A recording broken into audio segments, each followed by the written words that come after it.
A friend of mine always complains whenever we go to a burger joint and fries aren't included, which is kind of stupid, honestly, because I mean, fries are always extra. Even if it says fries included, it's just optics.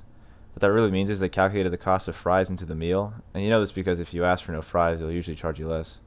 Unless they're dicks and they don't charge you less, but at that point you're still being charged for the fries, even if you didn't get them. But anytime I try to bring this up to him, he doesn't seem to get it. It always turns into this argument as to why they can't just include the fries, and it always says, the places I go to, they don't charge. And it always boils down to the same idea, because things cost other things. The farmer makes the potato and sells it to the restaurant. Restaurant pays someone to make the delicious fries. The customer pays for his said fries, and is given sustenance for the day. Someone along that chain isn't paying for or providing a service, and that person is getting screwed. Then he gets pissed and doesn't understand why it has to be that way. Why can't someone just give him the fries? And then it gets all existential, and I start telling him how this isn't a system we created. This is just the predatory nature of being a living thing.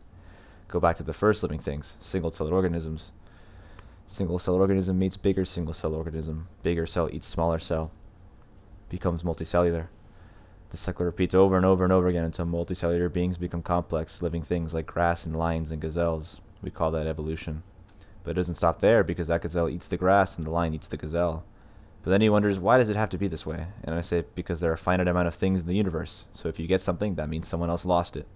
And I bet you're thinking, wow, that sounds really unfair. And it is. But not as much as you think. It only feels this way because from our perspective, we're all gazelles just taking our share and the lions are the ones taking. But what keeps this cycle going without it becoming a giant hoarding fest is that everyone, without exception, dies. When that lion passes, the nutrients from his corpse passes onto the dirt, which grows to the grass, which feeds the gazelle, then the lion, and it all goes in a circle again and again.